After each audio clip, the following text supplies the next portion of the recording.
Food poisoning. Kind of a scary thought, isn't it? Now, food poisoning can cause long-term, very serious issues for those of us who are over 60. Some of the common signs of food poisoning include nausea, vomiting, diarrhea, stomach pain and cramps, and fever and chills. Listen, if you experience any of these after eating, treat it as the serious issue it just might be. Okay? That's it for the public service announcement. Let's get on with why we're here today.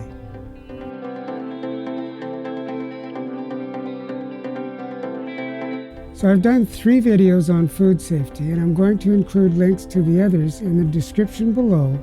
Well, that is, if you're watching this on YouTube. Look, we've lived a long life so far, so what makes this information so important now? Well, like I mentioned earlier, as seniors, we're more susceptible to the dangers now.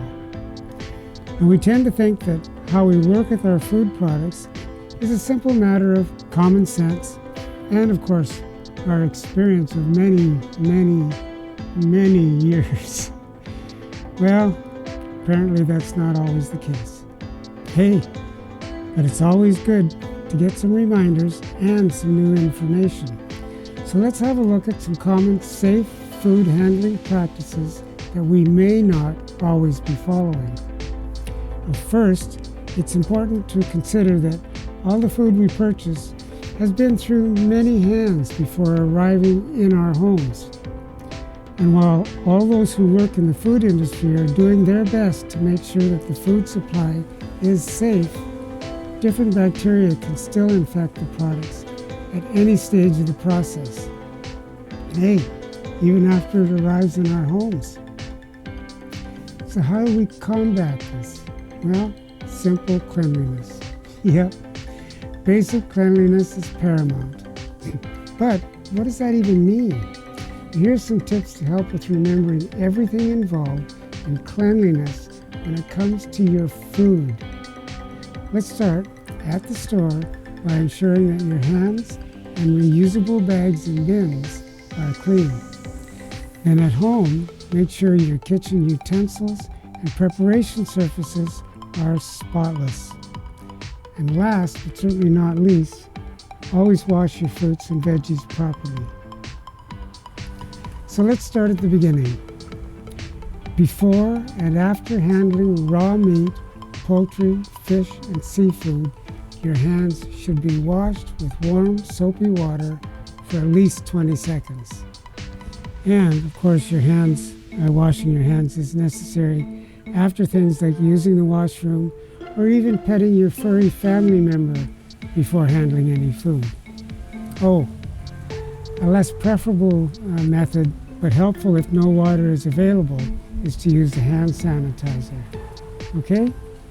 So let's consider how we carry the food from store to home. Now, reusable cloth bags and bins are great for the environment, but can attract and hold germs and bacteria, so, make sure you wash them often and well. Now, cutting boards and kitchen utensils and surfaces. We all know it's important to ensure these are spotless and clear of any bacteria both before and after food prep. But what's the best way to make sure they are? Well, one thing that works well is to use either a kitchen sanitizer, following the instructions to the letter, or prepare a spray bottle with 5 milliliters of household bleach to 750 milliliters of water. Oh, and remember to label the spray bottle so you know. Now, after use of either of these, rinse everything clear with water, just clear water. And the best practices when handling raw meat, fish, or poultry include not reusing plates or utensils that have touched those raw foods. Wash them first and only use clean plates and utensils for your ready-to-eat foods. I have at least 2 cutting boards.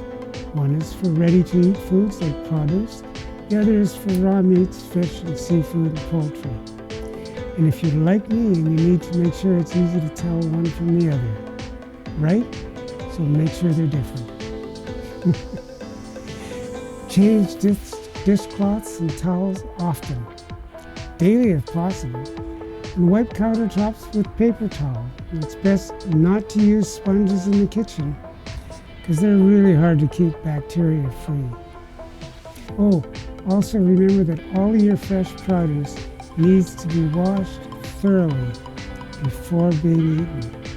And contrary to common belief, you really only need to wash them under cool, running, potable water or drinking water. There's no need to use anything other than that, according to the Government of Canada's Food Safety for Adults Over 60 page.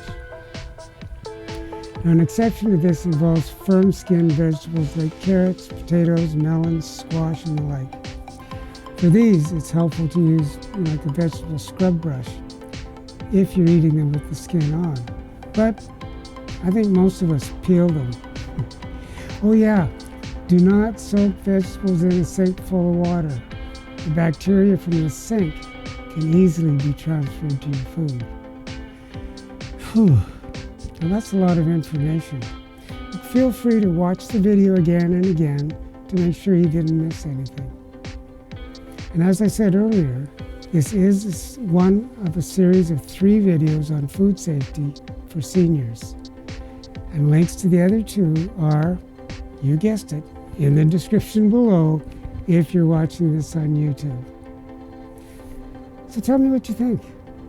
Do you have any other suggestions? And hey, like the video, subscribe to the channel, and then hit that bell so that you're notified when new videos are uploaded.